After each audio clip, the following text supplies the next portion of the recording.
Twig, do you think I should wear all white tonight? Yeah. But Marina already said no. And so I'm subordinate to your wife, just like you. But did you know I should? Were you there when she said why I should not wear white? Like, let us have our thing. Yeah, let us have our thing. Because you're supposed to wear white tonight in honor of, I know, but just let the women have their thing. Let the women have their thing. I just think, okay, look, here's what I'll never forget when I did this actually live at an airport. A guy, I don't understand.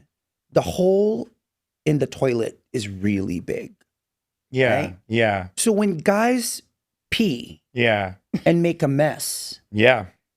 How do you make a mess when the hole is actually that big? Because you have to try. Is it external splash? No, it's like either they're on their phone, on their thing, so they're not shooting their thing in the hole. They're bad. There's bad So aim. I watched this dude. It's bad aim. Not that I was watching it, because I was just like, I don't want that thing to get on my shoes. Yeah. So like, what's going on?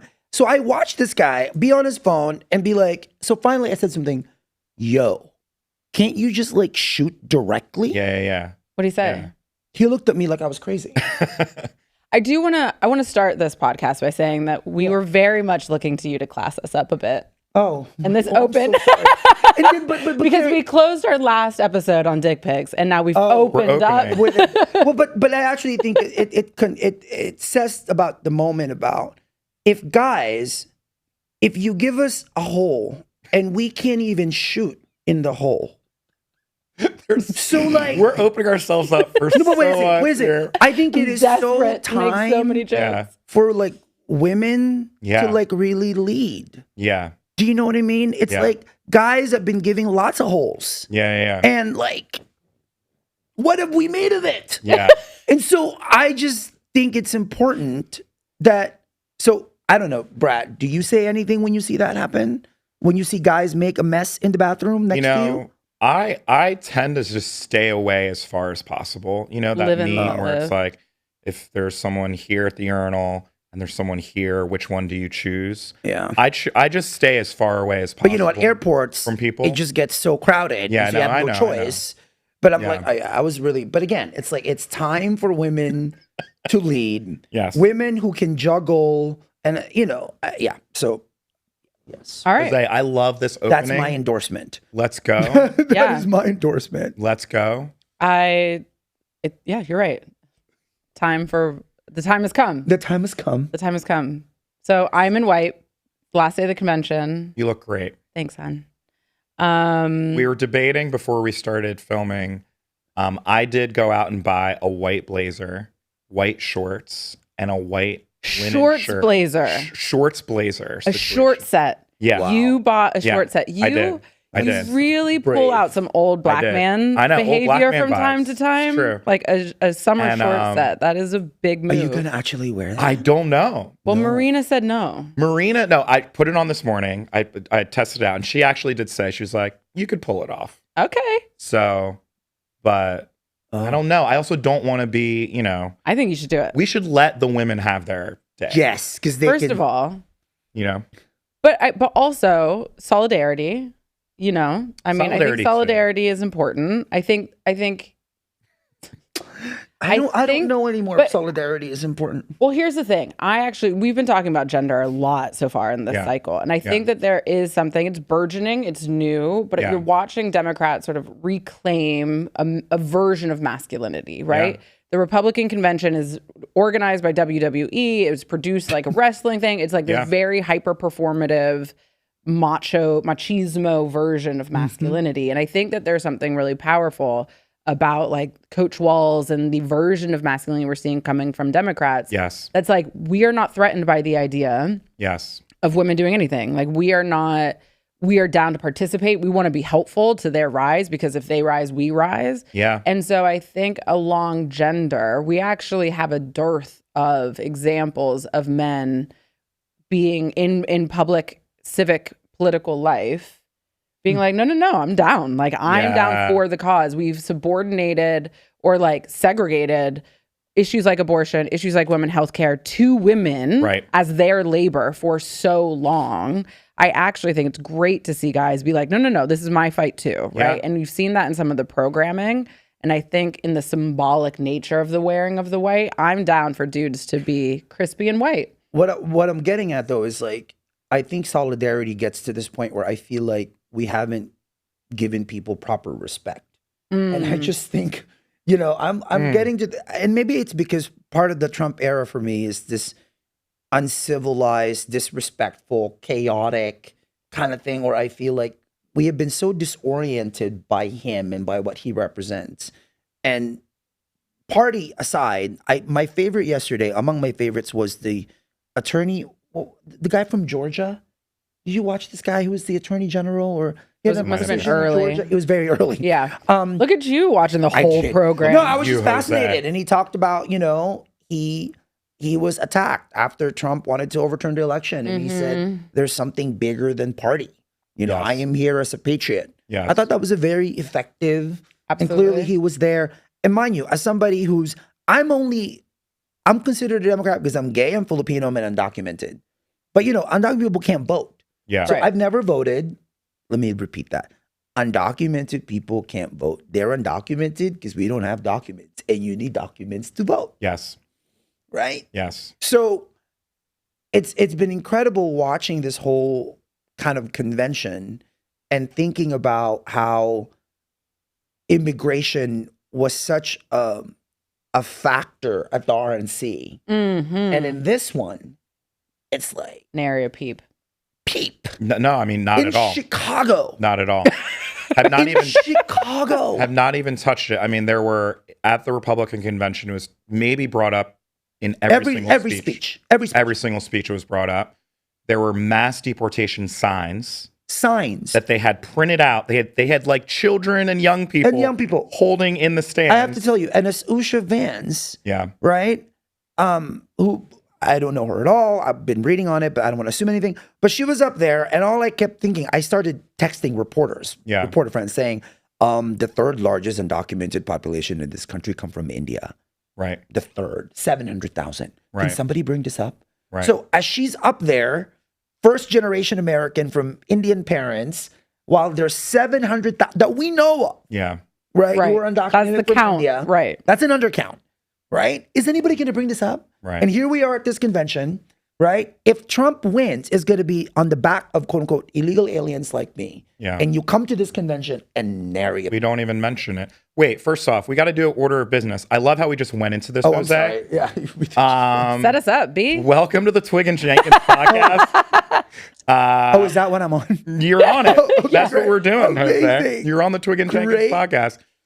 This is Carri Twigg. I'm Brad Jenkins, and we are honored to have. Oh gosh. Let's do it. I mean, Jose, Pulitzer Prize winning, journalist, but also beyond just a journalist, you are someone that I've admired for so many years.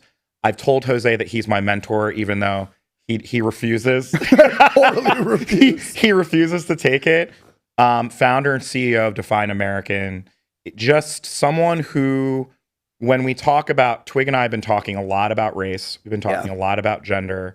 We've been talking a lot about how I think as a Democratic Party, kind of lost the thread a little bit and allowed Trump and allowed white supremacy and allowed this fascism to sort of dominate culture. Yep. Not just politics and policy, but culture. Yep. And that is where you operate. You work in that intersection. So would love for you to just maybe say a few words about your work for folks who don't know your story and the work that you do each and every day. Okay, I'll try to do this in an abbreviated version. Although this is not a 30. This is why, by the way, I don't go. I mean, I used to like go on MSNBC and CNN and Fox a lot. Impossible. It's like 3 minutes. Impossible. Yeah. And you're like, and then I get all these emails. We're confused. What do you mean you're not Latino? Yeah. Those are usually the emails. Right. It's like, Right. Wait, what? Right. You're I'm on the receiving end of a couple of those Right. from time to time. Sure. Yeah. Oh, I'm totally you're like Lots wait. of people speaking to me in Spanish and then being like, why didn't your mother teach you Spanish? And then they make you feel bad about it. Because I'll reply in like my very rudimentary Spanish and then just like, what's wrong with your mother? Like, why didn't she? What's going on here? Why did this happen? Like, So I'll try to do this quickly. So came here from the Philippines, and you know this already. If you see an Asian-looking person with a Latino name, it means they're Filipino. Yeah. There's 110 million of us. Spanish colonialism. That Got it when I was 12, found that I was undocumented when I was 16. This was in 1997.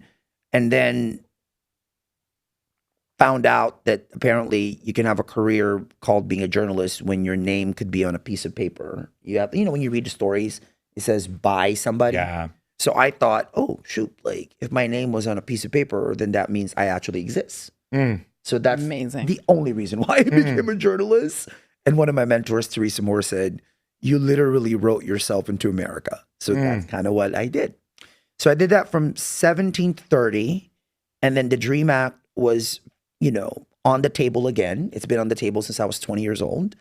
And so I decided that I need to do something more I need to do something beyond just taking care of myself, right? Because I thought you make money, you become a political reporter for the Washington Post, you win whatever prize you win. I thought you just collect a resume and it will take care of itself. And it did not. So against the advice of 28 lawyers, I said, I'm here illegally. What's up? Come get me. And I did this June 2011. At that point, President Obama was deporting 300,000 immigrants a year. And so I was just kind of ready. 300,000 a year. A year. Which is, I'm fascinated, by the way, with how President Obama, who's an incredibly curious intellectual person, right? I'm very curious how he handles that at the Obama Library. Yeah. Very curious how he owns up to the fact. And as somebody who reported on him in 2008, the Latino vote went to Obama, right? So I'm very curious. All those kids remember what it was like when he was called the Porter-in-Chief. Yeah. And how he handles that at the library. So that happened. And then to my surprise, I thought coming out and telling the truth would set you free. I did not prepare for like a closeted life as an undocumented person in limbo to an openly undocumented person in limbo. Yeah. Yeah. Right? It was like, I'm undocumented. I'm too old for DACA.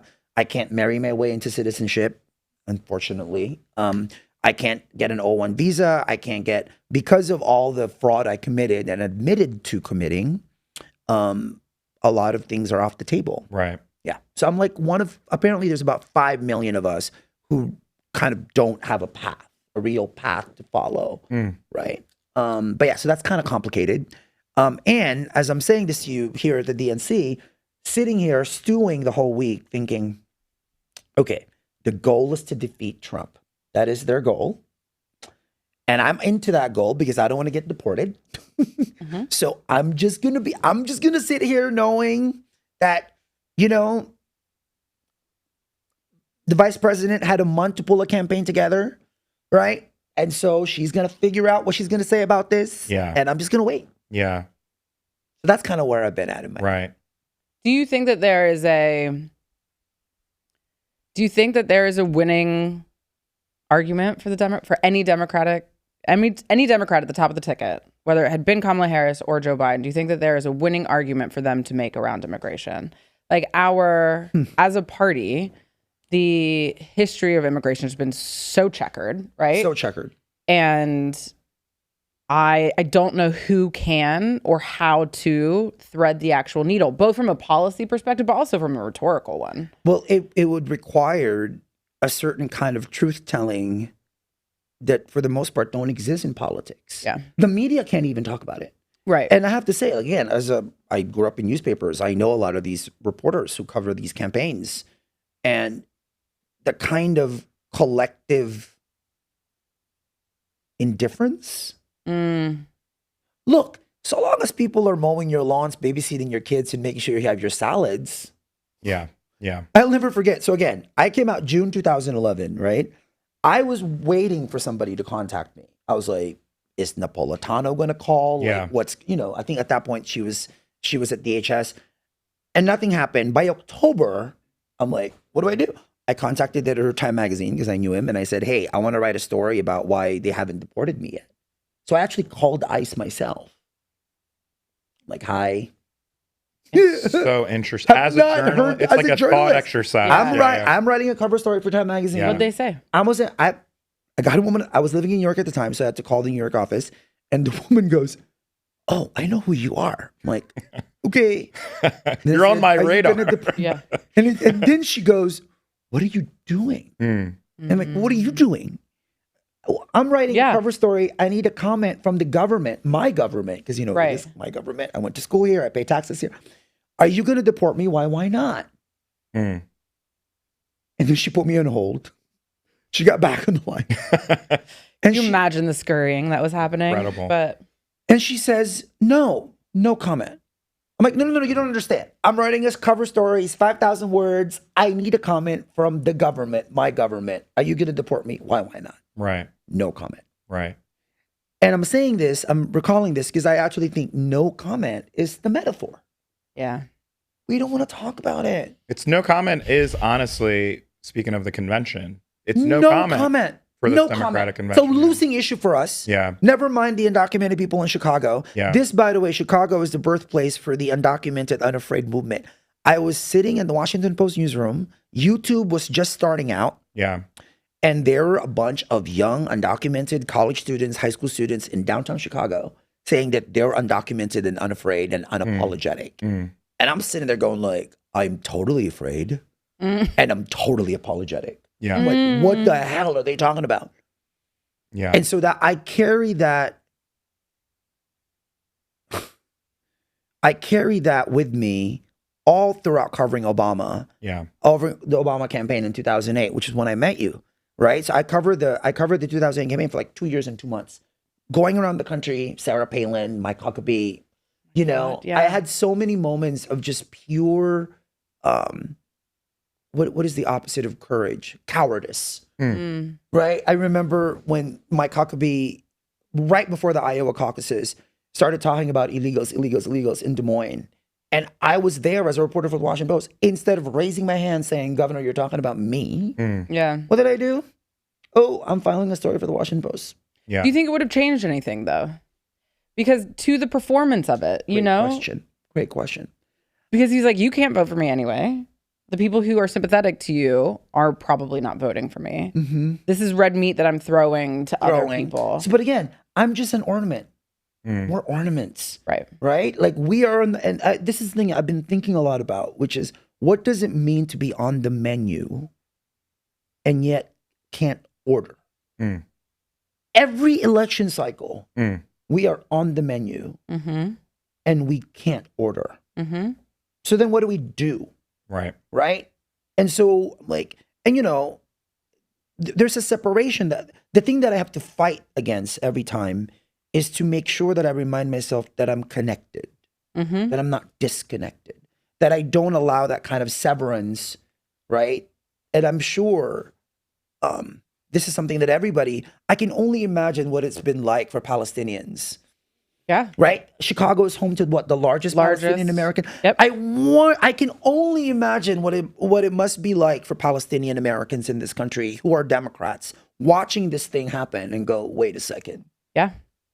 It's, the UAW Uh-huh. this morning just called on the convention to have a Palestinian speaker. And the UAW, They have United to. Auto Workers. They have to. You can't Between be the Michigan party and of the big tent party. It's incredible. You can't No. do that. And I will just say this was a mistake. The Democratic convention, the producers, AOC also called them out last night. That's great. That's That's a great to say. mistake. I didn't know It's that. a mistake. Back to, unless you were going to go in on, were you going to ask a question? I just wanted to come back maybe 30,000 feet, Jose, Oh gosh. and I'm going to channel my father. Oh Lord. I'm going to make it personal. Oh, heaven. My father, God bless Walter Jenkins, watches Fox News with my mom. And is married to an immigrant. Married to an immigrant. My father met my mom in Korea. He was a Mm-hmm. Vietnam War, then he was in Korea. Anyway, they watch Fox News every day. They talk about the border all the time I know. because that's what they are pumped in their veins. It's programming. They're pumped fear, scapegoating, the border, the border, the border, the border. My parents live in New Jersey. Yeah. I don't know what border they're afraid of, but they bring it up all the time. And if you were to have a drink with my dad, Which, by the way, as you're talking should right have a now, drink. I'll should make have a him drink with my flan. dad. My flan is amazing. you should have flan with my dad. How would you, because you're such a great communicator, right? Like, where do you think you would start in order to kind of peck away at this misinformation and this fear? Like, where do you start? Do you start with your own humanity, your own story? Do you debunk a lot of just the myths of what the illegal immigration community looks like? Like, how do you do this? By the way, I used to do this a lot. I think the first 5 years, and since coming out, that's why I went on Fox News a lot. Yes. I go when Bill O'Reilly had a show, when Megyn Kelly had a show. They had me on, and I went on because I wasn't because I cared about Bill O'Reilly. I cared about his audience. Because whenever I would be on a show, I get all these emails from the Nebraska Chamber of Commerce. Right. Who were like, what do you mean you pay taxes? Right. What? Right. Right. Sure, and so so to answer your question, first of all, I have to meet your parents. I have to meet your dad. I'll make him flan. Great. We got to film this too. Great. I actually think what's important, I'm so glad that President Clinton said this last night, is it's really important not to demonize people. Yeah. I cannot emphasize that enough. Right? And if I can do it and I'm deportable, you can do it. Yeah. Okay, I'm sorry. Yeah. If I can afford to talk to people who want to deport me, you can go talk to that person. Right. You can't. So I thought that was it may be actually one of the most important points made during this convention. Yeah. Right? And coming from Bill Clinton. And I want to go back to his speech, by the way. Yeah. Bill Clinton on immigration has a checkered history. Yeah. Right? Very checkered, if I'm even being generous by saying that. So the first thing I would do is I have to meet your dad where he's at. Mm-hmm. And then I need to understand, where is he getting that information? Mm-hmm. Right? And then, as you said, there are going to be some debunking. What I've experienced is people's minds and hearts are changed through multiple ways. It's not one thing. There are some people, the facts are going to get them. Right. I bring my tax form. They're like, oh my God, I'll never forget. I did something in North Carolina. And this man was like, sir, you should sue the government. This is taxation without representation. And I'm like, sir, like, I'm in enough trouble as it is. Like, right. I don't need that smoke. Suing the IRS. But he got so mad, right? Republican guy who wants to deport me. And then 10 minutes later, it was like, oh, sir, right? There's some people I'm going to get through that. There's some people I'm not. Yeah. There's some people who are going to be like, what do you mean you haven't seen your mom for 31 years? Yeah. Like, for some people, that's going to be the main thing. Right. So I'm going to have to feel my way through that. Yeah. But I can't ask somebody to see me if I can't see them. So I have to understand, sir, like, what do you believe and why do you believe it? And that's the first start. And mind you, that is also the exhausting part.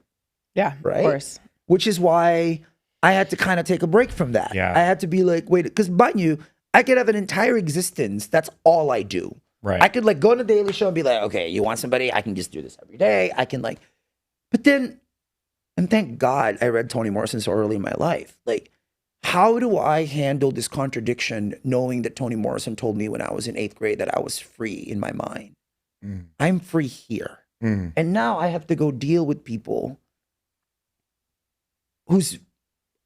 my legal liberation depends on how ignorant and indifferent people are. Oof. So then how do I handle that kind of contradictory thing of, okay, I tell myself I'm free, but my license in California is not valid in the state of Alabama. Yeah. People don't even know that. Most states don't allow undocumented people to drive. Texas is what? 1.8 million undocumented people? When was the last time you were in Houston or Dallas or Austin? The spring. Was there a subway system? No. Oh my God, of course. How's anyone getting around? How's anyone getting around? Buses? How do you have 1.8 million people in a state and then your construction business, your agriculture business, your entire, and then I'm thinking to myself, there's a bunch of amazing reporters in the great state of Texas. Yeah. Why haven't we followed the money on this? Yeah. Because people don't want to hear the truth. Right. People don't want to know that, and this Greg is something that Abbott's black just people have throwing always known, right? flames. This country is built on cheap labor. Yeah. And so long as you provide the cheap labor, no one wants to talk about it. Oh, man. You're getting me fired up over here, Jose. Well, I'm just saying. No, in a good way. In a good way. Like, and then how do you ask me a question about how are Democrats going to be good at this? Yeah. honestly, because I don't know if there's a way for, to your point, I mean, it would require radical reorganizing of how we have been and a mea culpa about who we've been. And Yes. it requires connecting dots that this country has never connected. Yeah. Race, class, and immigration. Yeah. You would have to you have to connect those 3 dots. Yeah. You have to say, wait a second, how did you get white again? How did that happen? How did you get legal? Yeah. How did that happen? Yeah. Right? And then whose labor do you depend on? Gore Vidal, because I'm on a book deadline, and so it's been kind of crazy. So I take a break, and the only breaks I take intellectually is I listen to Gore Vidal videos and James Baldwin videos. Amazing. And in my head, I'm Those are writing great break. and I'm writing yeah. a play in my head called Jimmy and Gore in the green room of the Dick Cavett show before they go on. Oh, Oh, That's the amazing. play. Amazing. Right? I don't think they ever met. But Gore Vidal, God bless YouTube. I just found this video where Gore Vidal said, all of politics is who is paying what taxes to spend what on whom. yeah. That, in one word, is politics. Who is paying what taxes for what to spend On whom? on whom? Mm-hmm. And that distinction, who is paying for whom, right? So good. And undocumented workers have probably paid more taxes than a lot of the billionaires. No one knows this. I mean, no one knows this. No one knows. So wait, I mean, what Twigg said, and not to put you on the spot, Yeah. we talked about maybe some of the gaps in this convention schedule. If you were given a keynote, which you probably should have been given, by the way, My would you eyebrows- ever? my eyebrows- Would you have would accepted? you My have eyebrows accepted? could not have handled it. I think my eyebrows could have been like, it would just be like, oh shoot. Like, what are they gonna do with this guy? Would you have accepted if they asked you, we would love for you to give a primetime speech, and we'd love for you to talk about your story and debunking the myths that, because again, as we're saying, this is a major argument for Donald Trump's campaign is this issue. So I am two things. One, I am Catholic by colonization. So the guilt. That was the thing. That's the thing. That's the thing that I had to deal with very early on. Mm-hmm. So while people like me are like getting arrested and getting deported and stay in the closet and all of that, I am in this weird thing where it's like, hey, Jose, how are you? Like, are you gonna, And so I carry a lot of guilt about the fact that it's almost as if we're in this car accident and some people make it and most people don't. Survivor's guilt. Survivor's guilt. So I carry a lot of that. So that's a long way of answering. If I would have been asked to give a speech 13 years ago, I would have said absolutely not. Like I would in the same way when the Time magazine people were like, we'll put you on the cover. I'm like, no. Let me get other undocumented people and share this cover. That's why I love the cover so much, though. Right? Such a beautiful cover. Right? To say that. Yeah. But now I think I would say yes. And I would make sure that I would speak to all the Republican platforms. Yes. I think it's really important to make sure. I'm in this position where I just met with an editor because I'm earlier this morning, and I said, sometimes I wish that I was just a reporter reporting on me. Because I actually think it would be easier. Sure. Yeah, distance and a little separation, a little emotional separation. Like the fact that I'm so almost hyper aware. Yeah. I am like hyper, and I think that's the thing about being undocumented is you are so aware that you're there and you're not there. Yeah, it's the form of double consciousness that shows up across identity. Across identities, right? Like I'm there, I'm not there. I'm included in this big tent, but I'm actually not. You're not. But we're cleaning it though. Yeah. Right? Like I'm included. And then also progressives, and this has shown up in a lot of the polls. Immigration is not a top issue for Democrats. No. Legalize. I mean, again, I've never smoked weed. God bless people who do. It's amazing, apparently. Great. Legalizing marijuana is always a higher priority than the state of Oregon legalized marijuana the same year they took away driver's licenses from undocumented people. Mm-hmm. Right. And we don't want to fall into the, what's more important, but it's just not, and this gets to the whole economic part of this, right? Yeah. It's like, I'm fine, I don't want to pay that much. I don't want to. So then, but this is actually where being a Democrat gets really tricky, right? Because the legalization of marijuana fundamentally and radically change the landscape for Black people who are interacting with the police state, right? And so people are animated into being a Democrat for so many different reasons. Right, right. And then we're all here and we have to make common purpose.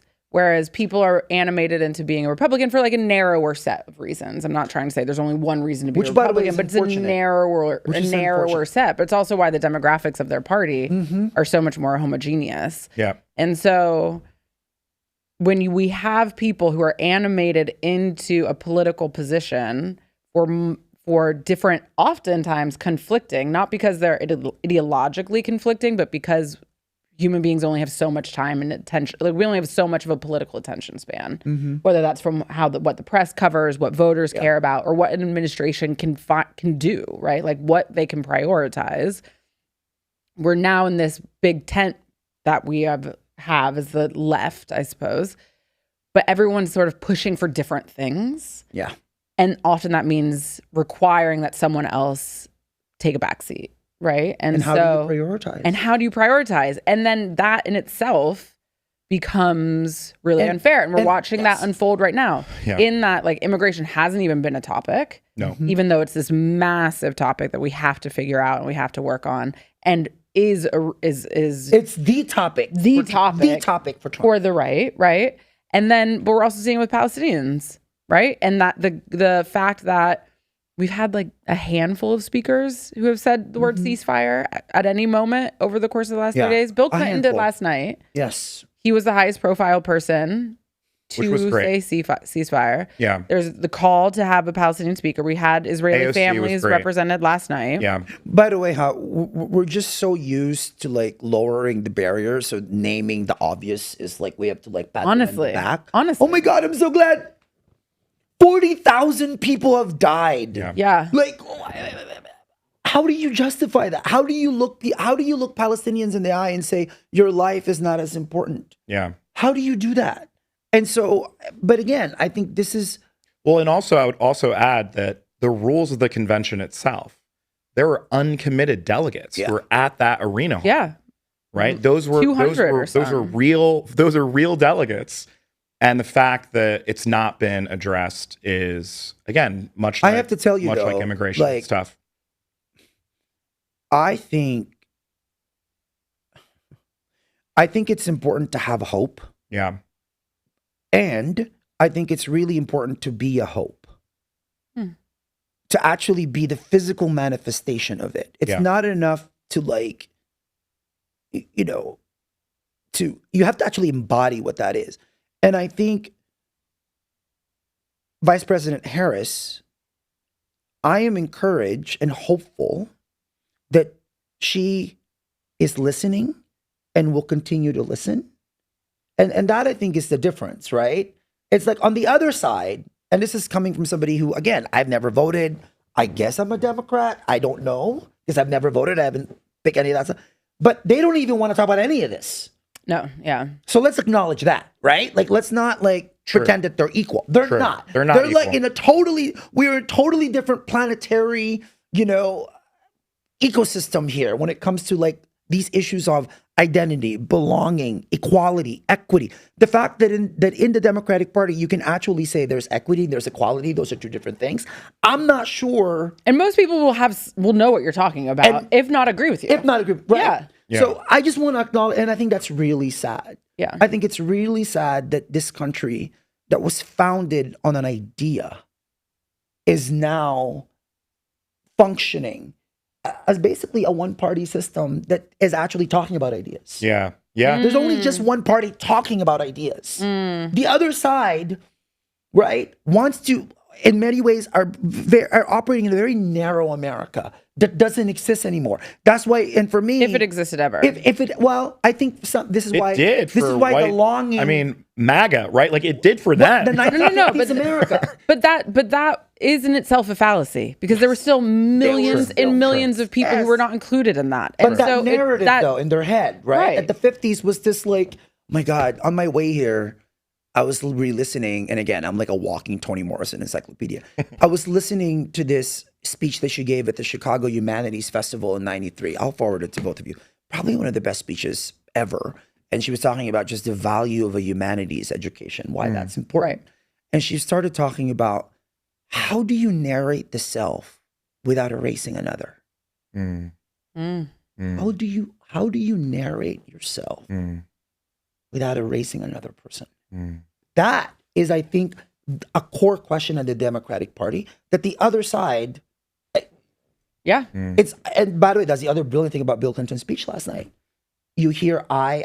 Oh, that was it's such a good party turn. of I. Yeah. It's true. Yeah, it is. Yeah.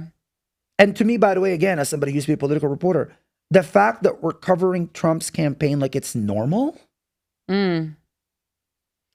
Yeah. Well, you get used to anything if you do it for long enough. If you do it for long enough. We've Well, become again, We're so good at just getting used to. Yeah. You tell Chaos- so many chaos lies energy. enough that people don't want to tell the truth. Yeah. And I think again that for me though, as I'm so glad that Ta-Nehisi, I can only imagine what it, Ta-Nehisi Coates, right? Like, I'm curious, by the way, this is a little inside baseball. Ta-Nehisi used to write for The Atlantic. Still does. He wrote that for Vanity Fair. He did. It was interesting. So what we just saw him in the happened? hall. Oh, by the wait. way. We did see him in the hall. We Wait. saw him in the hall. He did write that for He the wrote it for Vanity Vanity Fair. Fair. Yeah. So what just interesting. happened? Yeah. What just happened?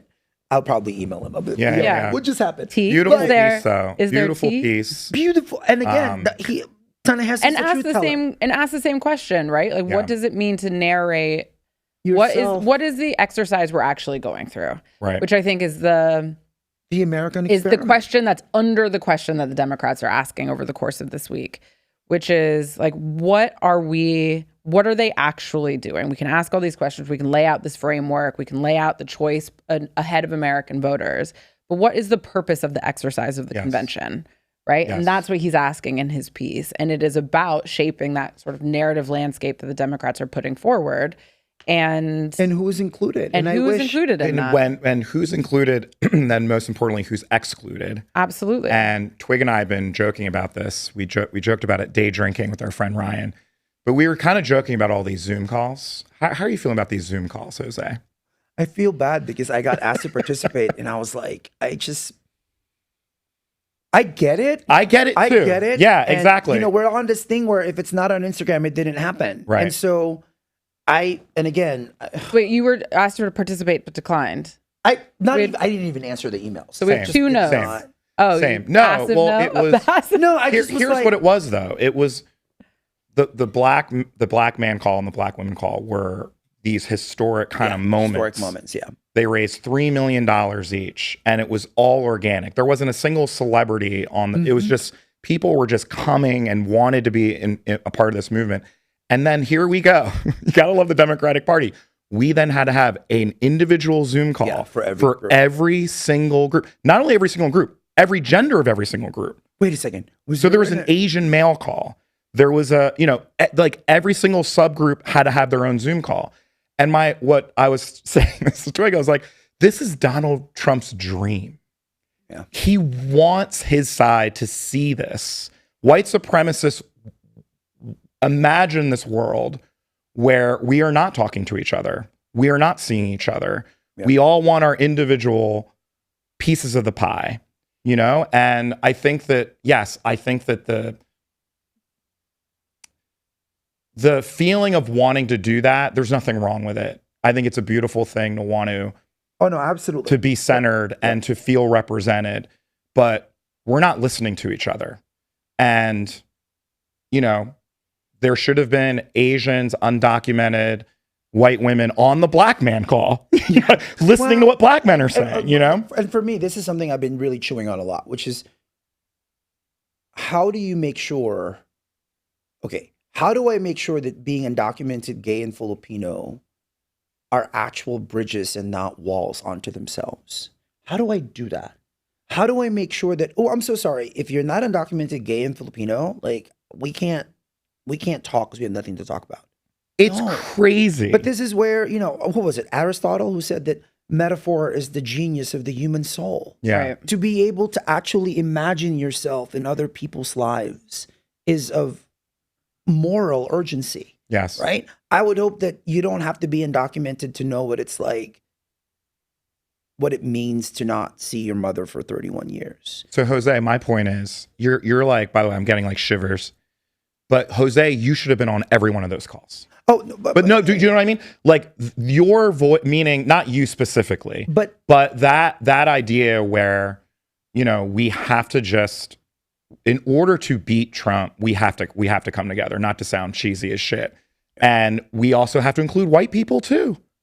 But first of all, white people got a call. White people got a call. That's White true. men and white women got calls. Yes. But second of all, and I want to push back on this a little bit because I actually think that one of the problems of the left and specifically of the Democrats is that we have actually not done enough to articulate a version of plurality in America where people are allowed to hold on to their identity. Sure. We've actually asked people, we've been like the great browning of America. Like, well, one day we'll all be mixed or one day we'll... brown? What are we? We're not brown. I don't know. South Asians. But just... Oh, South Asians, yes. We've basically asked, even while we're doing kind of identity politics outreach and things, we've also sort of... in a way, sort of underestimated the fact that people really love their identity and they'd like to hold on to it. And what we're actually watching on the right is men and white guys and young men in particular, but like people being like, I'm actually really proud of the fact that I want to be proud of being white. I want to be proud of being a man. I want to hold on to my identity. And if we ask people to let go of their identity or even soften the edges, oftentimes there's a backlash, right? Yeah, good point. But we're not, I don't think we're asking anyone to do that. I'm just being the devil's advocate in saying that maybe we should do it a little bit. A little better? A little better, yeah. I think that's what we did for like the 90s and the early 2000s. And I think it changed a little bit in the Obama era. But I don't know, like I think the needle that we have to thread is what is a future vision of America? Yeah, where like you get to have your identity and be really proud of it, and it's not the only version of saying you're proud to be white doesn't make you a member of the KKK. Like why? I mean, outside of March 17th, right? Well, but Carri, though, like what does it mean when people say that they're proud to be white? I actually still kind of don't understand what that means for people. Right. Well, I think that people, I think it's almost the inverse, right? People don't want to feel like they have to apologize for being who they are. And you look at all this social science research, and because white malehood was like the default position of what identity was, you would ask people to describe themselves in 3 words. Right. And it was only for white guys, they would say white and male maybe like 15 or 16 as their adjectives, right? Women described being a woman, usually in the top 3. People of color would mention their race really early in that list, right? But up until about like in the 70s and the 80s, white guys, like it didn't even occur to them to describe themselves as white or male because it's default. It goes without saying, right? It's the norm. Yeah. And now they'll mention it in the top 3. Yeah. And that change is so radical for them. And like obviously I'm speaking now in generalities. There's like a lot more science we can dig into here. But the Republican Party has given them a place to be upset about the fact that they have lost 100%. The default status. Yes. And I think part of that is because we have not made enough space on the left that you can be really proud. You can be undocumented and unafraid. And there's a home for you, right? You can be black and unapologetic. There's a home for you. Black girl magic, all of our things. There's a home, but also, can we also include white people? But that's what I'm saying. It's like we haven't made the space for everyone. And so until people feel that they all have the space, we're not going to be able to do the next generation of what those calls are. Like, I don't disagree with you. Yeah, I hear you. But like we still have a little bit of foundational, like everyone's got a little piece of the pie. I'm still fact checking this. 18% of the world is white. Yeah. 1/8. Sure. Right? And so I actually think this idea of being the default has been so dangerous, not only for people of color, but for white people themselves. I don't disagree with that at all. I think it's the kind of thing where I'm not sure they've been able to carry the weight of what that means. Sure. Right? And so this idea of, this is actually this book that I'm struggling to finish. I was doing an event at the University of Georgia, and I always get asked where I'm from. I'm sure all of us at some point get asked where we're from. So I've started flipping the table. I'm like, to white people, like, where are you from? And this young white man was like, I'm American. I know that, but where are you from? I'm white. Well, white is not a country. Where are you from? And he got silent. Yeah. And he goes, I don't know. And I was like, wait a second. You don't know? So if you don't know, why are you asking me where I'm from and how I got here if you even know where you came from and how you got here? So I have this chapter in the book called The Melting Pot because I wanted to understand what the hell is the melting pot? Who came up with that term? British Jewish writer, right? Wrote a very bad play called The Melting Pot. Really bad. Oh, really? Really quite bad.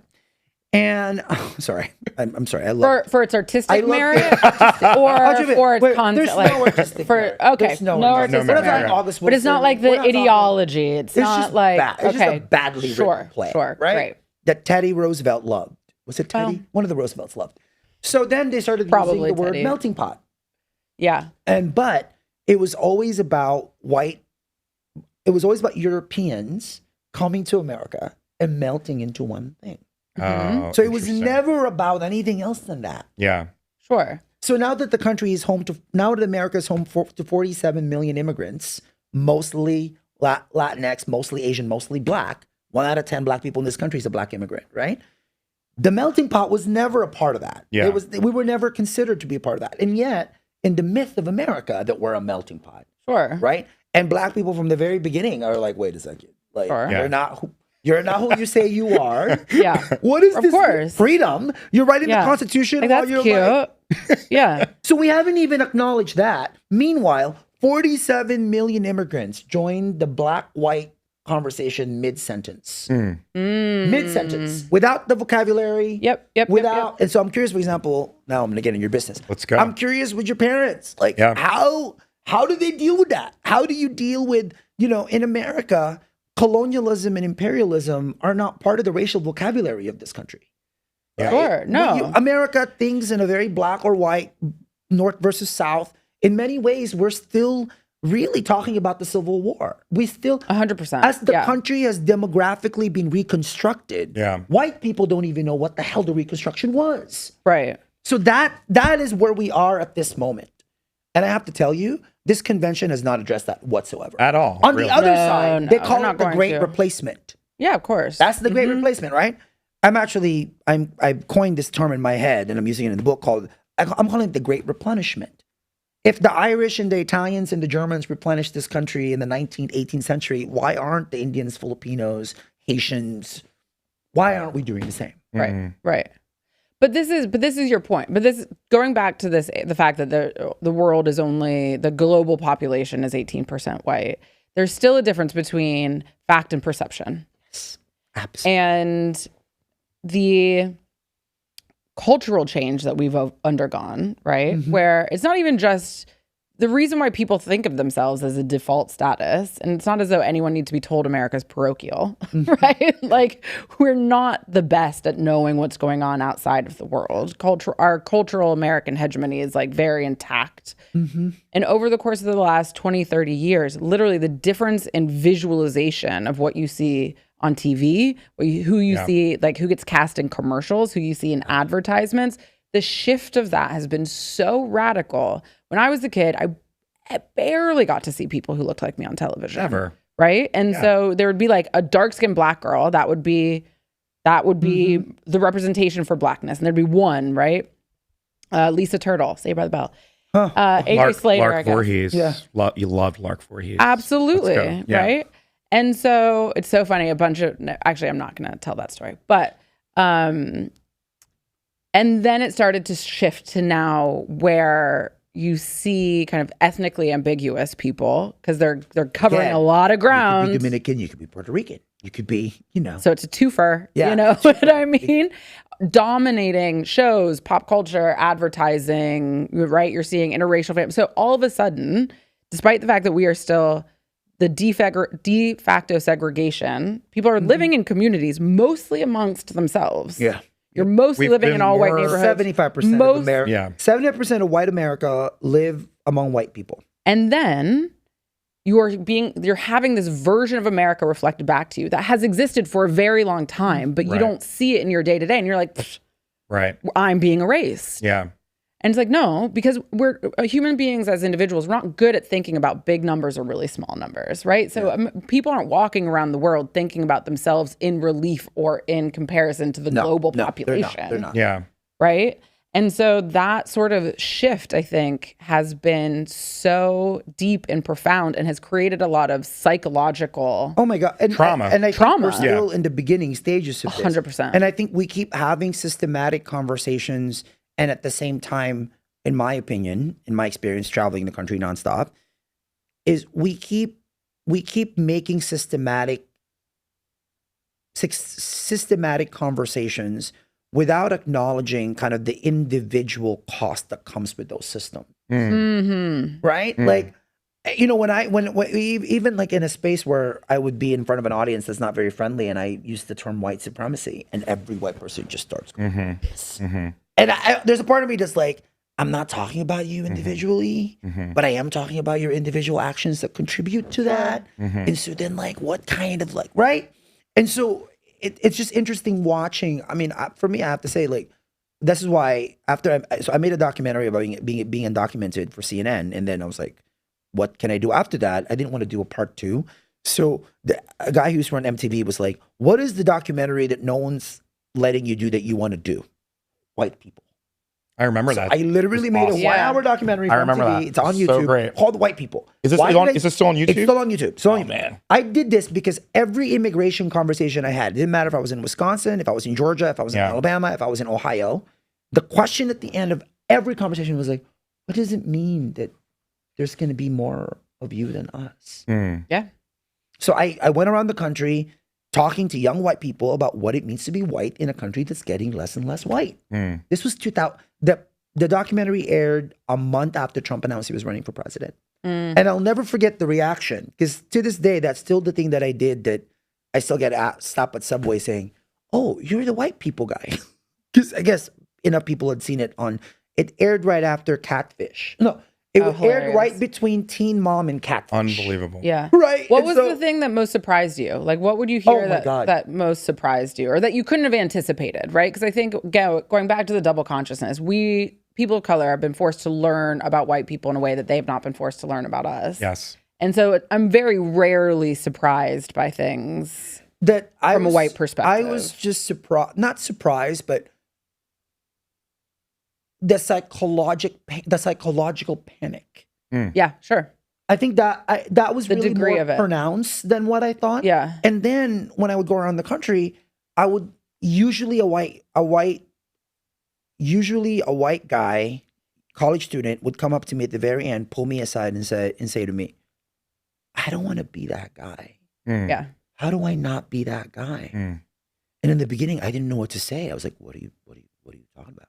And then finally, I'm like, oh, you're asking me this question? It means that you're not going to be that guy. Yeah, exactly. It's self-awareness. Yeah. It's self-awareness. And so there's this, and then it's like, you're not my enemy. We're not enemies here.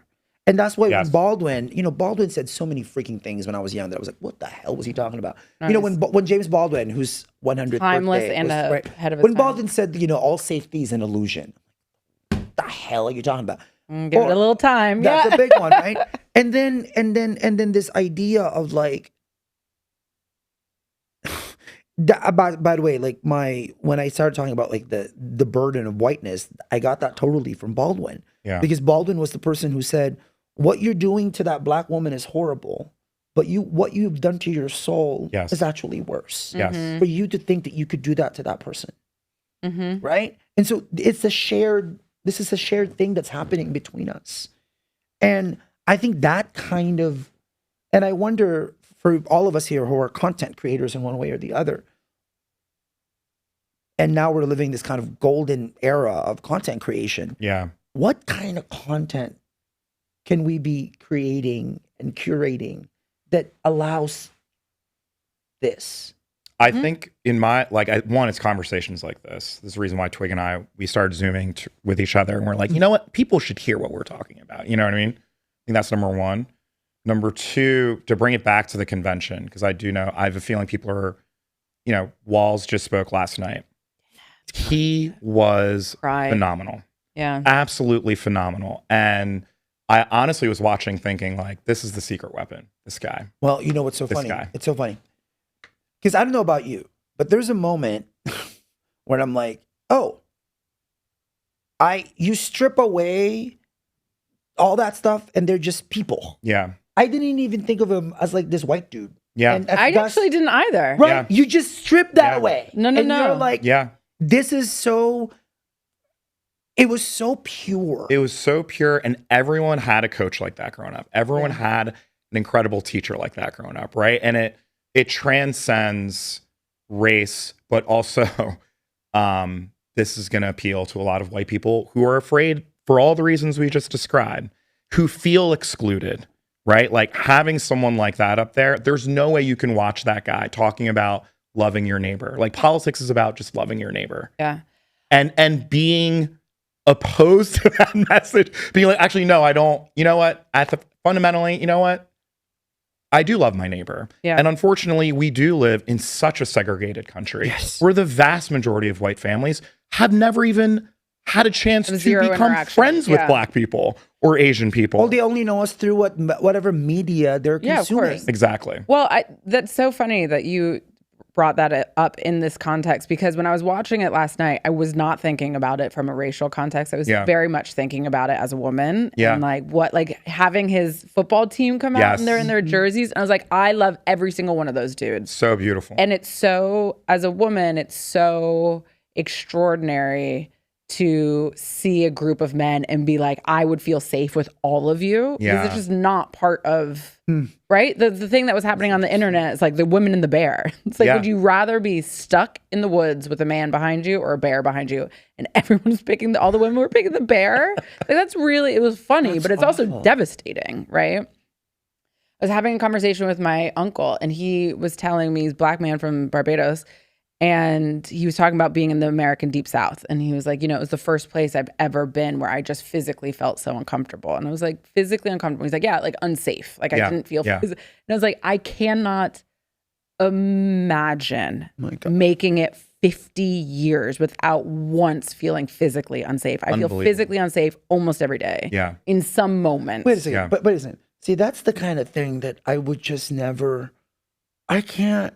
Yeah, it's being a woman. It's like what being a woman that gets attention, particularly, but like being a woman. Yeah, it's just how you're checking around the corner, you're looking down the alley, like you're getting in car, like you're constantly negotiating your physical safety. Yeah, all the time. Yep. And to me, it was such an extraordinary thing. It's like sort of like the way that the Olympics made me like getting this uncomplicated patriotism. Like I just got to be like uncomplicated. Like an uncritical patriot for 2 weeks was absolutely delicious. And getting to see these bros on stage and being like, I love you guys. I'm so happy you're here. Like I'm rooting for you. I'm so grateful. Yep.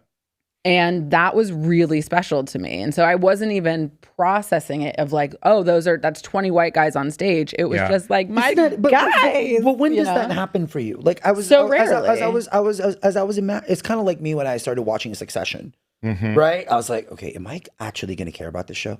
And 4 episodes in, I was like, oh shit, this is riveted. Because again, all of a sudden it wasn't. I wasn't looking at a bunch of rich white people.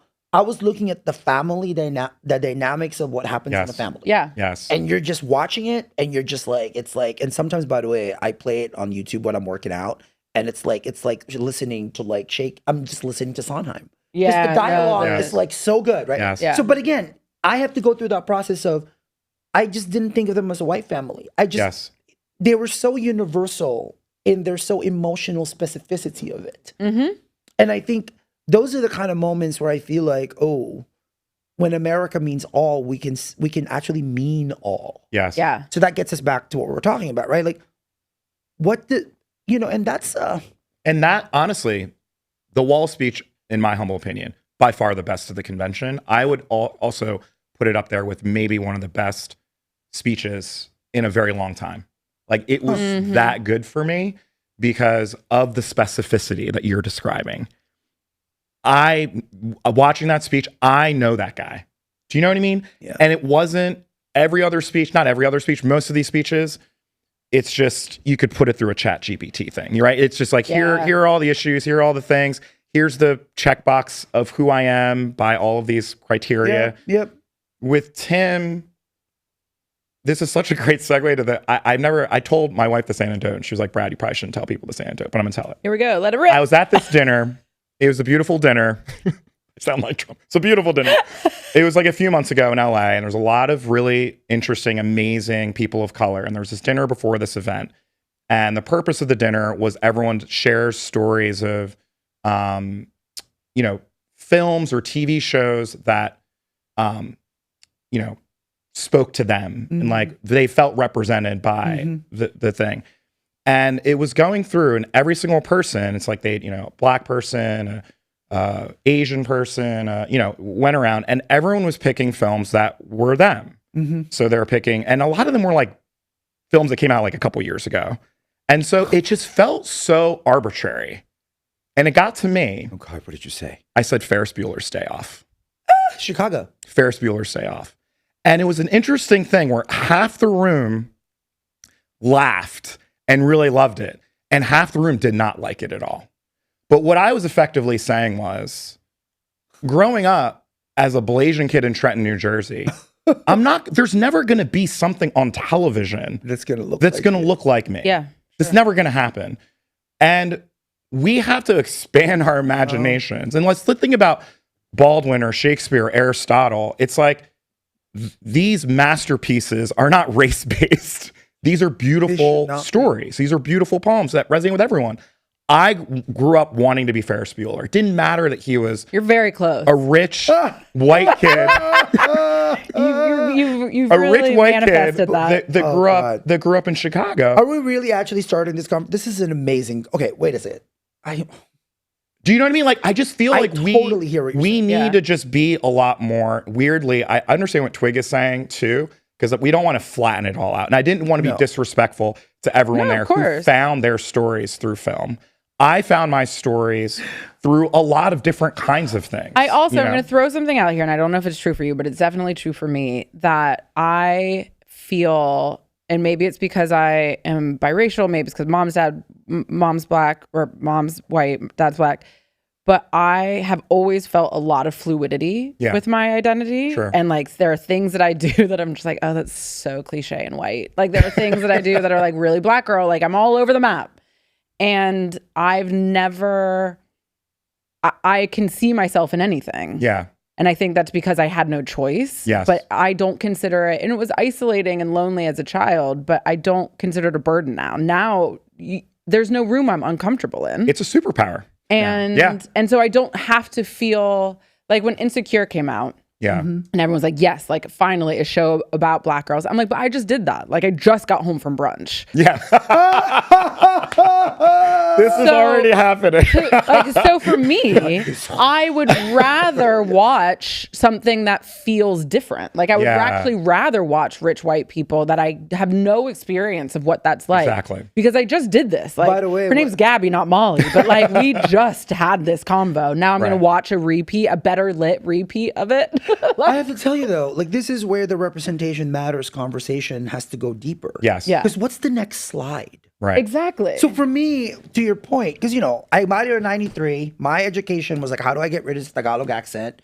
Blockbuster in the public library. So I borrowed every movie. And for some reason, the librarian put all the Woody Allen films in this thing where it was next to Anne of Green Gables. So after I saw Anne of Green Gables, I just went through Hannah and Her Sisters, Crimes and I went through all of them. And then I would watch Hannah and Her Sisters, which is a fantastic movie. And I imagined that those were my aunts. Yes. Yeah. And I would find it insulting if you didn't tell me that I cannot imagine that those were my aunts. In the same way that when I saw the Joy Luck Club, right? It's like they're Chinese, but they could be Filipina. Yeah. So I would just imagine.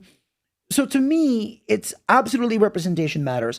But until we actually get a little deeper into, first of all, who owns the stories? Yep. Who write? Like, I feel like sometimes the representation conversation is a little too superficial for me.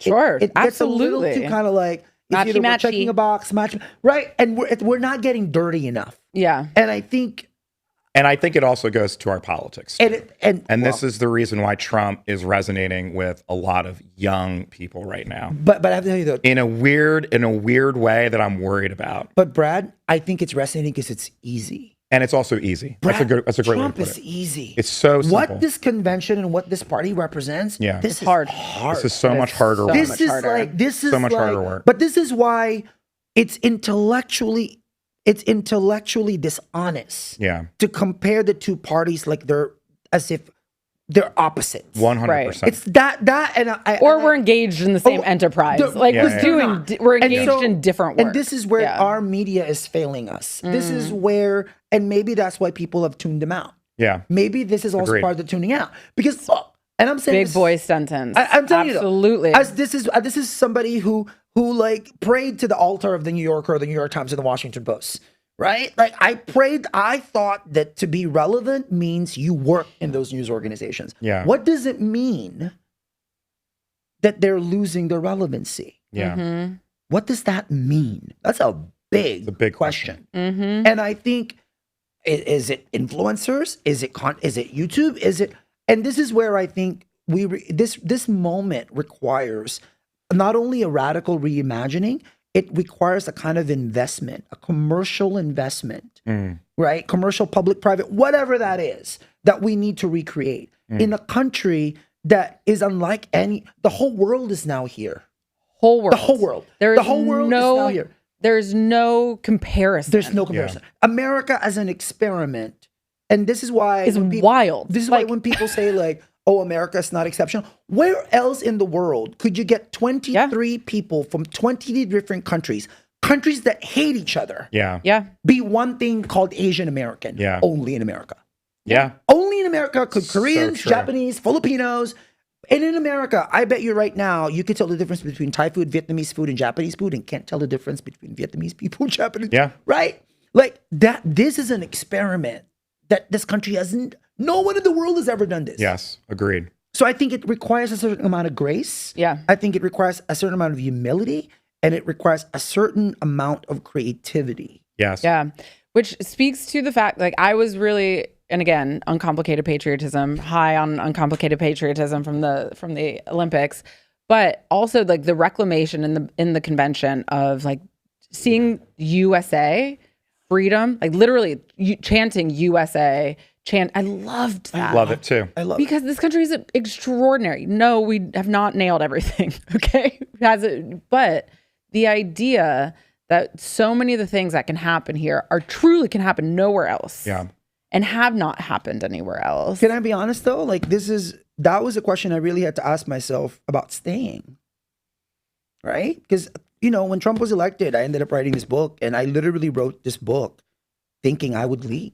I would be like, all right, like I was 37 at the time, and I was like, I can't be this walking unsolvable problem. I have other shit to do. Yeah. I don't want to be this illegal alien person. I have plays to write. I Also, want there's- movies to direct. There's shit to There's do. also the very real threat of you just being deported one day. But again, I mean, that's the other piece. and I don't want to give this government that I pay taxes to that kind of power over Yeah, me. true. Yeah. True. So I was like, I was gonna peace out. Yeah. Right. And so I want to say that's to say, there are immigrants whose only choice, including these kids, when I was detained in Texas 10 years ago now, like I was detained in a jail cell with a bunch of kids, with boys, right? Ages 4 to like 14. And I'm watching them, and, I couldn't look them in the eyes because, of course, I would just start, I couldn't, No, because yeah, when I would I get look at them, I would imagine all of them and all their stories and what the parents, Yeah. because I was like, what did the parents say? I it's just so couldn't. devastating. So I would just Yeah. look at the shoes, and all the shoes were like Reeboks, Adidas. Like, so, I'm thinking to myself, America's borderless capitalism, right? The shoes could go to those countries, but God forbid Yeah. those kids would walk on those shoes and come to the country, Right. right? So I think the bastardization of people choose to come here. There are people who did not. Black people, right, who were enslaved did not choose to come here. Yeah. Native Americans did not choose to have genocide committed. But the people who made a choice and still make a choice, I think there's something incredibly beautiful about that. Yeah. Yeah. And I think that is what, in many ways, Trump has bastardized that we need to reclaim back. And I'm so looking forward for Kamala Harris to completely and utterly own her immigrant story Yes. that is so quintessentially American. And the fact that going to an HBCU, the fact that she's a part of that, Black women's sorority, all of that is so American. Yes. Yeah. Right? Absolutely. And it's the kind of thing that sends a signal about the expansiveness and the specificity of America. Yes. This is a great segue for us to wrap up. We're doing a great job here, guys. We're just getting cooking. Yeah, I hope you didn't have anywhere to be. I do. Yeah. I have to interview people for this book. Well, okay. Well, let's close here because tonight's the night. We've been waiting for this night. Carri and I had a very interesting podcast yesterday where we were kind of half asleep, or at least I was. A little juiced. But tired. tonight I could not be. Speaking of uncomplicated, I think like uncomplicated hope is what I've got going into this arena. I'm like, I don't know, I'm getting kind of emotional. I just want her to crush it. Yeah. Yeah. Like she can do it. But think most people still don't really know who she is. Right? I mean, we're seeing everyone, we're seeing our side. People have projected a lot. We're seeing our side projecting a lot onto her. But if you were to give her tips, Jose, on her speech tonight, what would you tell her? This morning when I woke up, I'm thinking to myself, man, why did I not sign up to be some sort of speechwriter? Yeah. Oh my God, they I needed would you. love to have been. We And I was thinking to myself, I have Donna Brazil's email. Freak. I could have emailed Donna. Who could have? Brian Fallon. Who do I email to get onto this thing? David, our friend David Litt wrote a couple. He helped Andy Kim write his speech. Okay. Oh, Andy was crushed it. amazing. Andy, our friend Andy, was amazing. Yeah. But yeah, because I was thinking to myself, oh man, okay, I should have volunteered to help. Yeah. I have to tell you though, as somebody who covered Hillary Clinton in 2008, yeah. Hillary Clinton was an amazing candidate in 2008. Mm. I was, again, complicated history, all of that, but as a candidate, watching her give that speech, was that Monday? Was it Monday night? Yeah. First night. You can feel, I could see, as somebody who was literally in that room when she lost the Iowa caucuses to Barack Obama and placed third. I think she was third. It was Obama, Edwards, then Clinton, right? From Iowa to New Hampshire. The pride. I could see in her eyes the pride that she has for Kamala. Yes, I agree. And there was a part of me that was like, and again, I can only imagine, because we live in a racist country that's hopefully getting better. We live in a sexist country. I can only imagine what this speech is going to mean to all of my nieces and all of my cousins and all of my, that I can't, I don't have language. That's bigger than language. Yeah. I don't have language for that. And so I wish Toni Morrison were alive to write about it. Like Truly. It's bigger than language. Yeah. Yes. Right? And for me, what she represents is goodness. Evil is easy. Goodness is hard. Yeah. Yeah.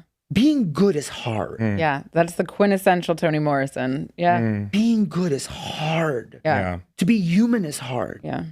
And so how do we allow this human being to be human and the capacity to be good? Right? Which is why I'm not out there saying like, oh my God, you're forgetting about us, blah, blah, blah. I'm like, you know what? It's been a month. Yeah. Like, let's, give everyone a sec. Yeah. And of course, in about a few weeks, I'm going to try to figure out, okay, if this is not. No, Carri and I have been doing this every week, and we pepper in a lot of real talk because we have friends who are working on the campaign. We have friends who are running the campaign. Yeah. We have friends who are in the White House and who are watching, and they know that we love them and we care, and we're trying to help. Yeah. This what is are not. You hoping to hear? We're not criticizing just to criticize. Yeah. Are you hoping to hear anything specific tonight? I just want her. I mean, I love the policy prescriptions and I love all that stuff. I want to hear her story. I think that Jose, what you said was so right. I want the specificity. I want anecdotes. I want to hear about her mom. I think people know she's tough. People know she's smart. She's tough. People know she's a good prosecutor. People know all of that. But I don't think the way Tim did last night, where it's I feel like I know that guy now. Yeah. I want that for Kamala. I'm hoping we can get there. There's one thing that if there's one headline I have, there's a part of me that wants her to acknowledge the fact that we don't live in a world and in a country of or. We're a country of and. Yes. Ooh, that's good. And. That's real good. Just I'm gonna text it to Lit right now. It's not too late. But I'm serious. Load up the prompter. The time of simplistic America that talks and like where we flatten everybody, where we don't know. Yeah. No, I am the embodiment of a more complicated story. America is an and. I love that. And that is our present and that is our future and that is what makes us America. Getting chills. And that is what I want to hear. I want to hear an emotionality from her that isn't saccharine. Yes. But is her stepping into the role. To your point, we know she's tough. We know she's smart. We know all of these things about her. It's so much of the role of the president is in your time under the bright lights is that healer in chief, is that bringer together, is that storyteller narrating the scope of possibility for the country. And I'm excited to hear that sort of rhetorical, not even rhetorical, but that sort of emotionality, that idea framework from her. Yeah. That Barack Obama gives so well, that Michelle Obama gives, that Bill Clinton gave last night. You know? Agreed. I think those presidents have always been so successful in part because they are telling. They're communicators in that way. Exactly. And I haven't quite seen that from her yet on like one of the big time given, I don't think she's been given the opportunity. And maybe she has, and I'm just, it's not like the vice president gives a ton of coverage. All the journalists who are pissed why she hasn't talked to us, sit down. Let this woman, we talked about that last week. I'm so sorry, you don't really matter right now. I'm so sorry. You know what I mean? You don't matter. You don't matter. Right? Yeah. So like let this woman tell. Absolutely. And again, for me, and maybe acknowledging even this conversation, what's happening tonight is an incredibly quintessential moment in America. It is. I mean, it's like and so I can't wait for that. And I can't wait to just be like, okay, I have chosen, even though I have legal limitations, I have chosen for this to be my country so I can witness and be a part of a moment like that. So beautiful. That's a good place, I think, for us to close. I got to get in my white outfit. Where did you get it? I'm so fired up right now. Sure. Where did I get my white outfit? Where did you get it? Zara has all these linen collections that I'm kind of like, that's interesting. My favorite store, I'm going to get flamed for this, is good old Macy's. You know what I mean? Like a good old American boy. You. Good old American boy. Great way. The Nordstrom in Chicago is amazing. I know. The men's section is just too much for me. Right. I can't shop while I'm here. I'm cut off. I see. So many clothes. It's an embarrassment. We're going to try to get this up as soon as possible. Oh, wait, you're putting it up today? Yeah, we're trying to get up today. Twigg and Jenkins, for those of you, this is the first time you're hearing this because we've got this incredible human. We are on YouTube. We are on Spotify. And wait, this is on Spotify? Yeah, it's on Spotify as well. And we'll be back. We have Marina Jenkins, who's incredible, who's going to be in an upcoming episode as well. Yep. I Behaved. Brad's loving wife. Exactly. My lovely wife. And actual genius. And actually, I just have to say, by the way, I've never done anything like this before. Thank you so much for being here, by the way. Yes. You're so good. Thank you so. How is that possible? You're so good.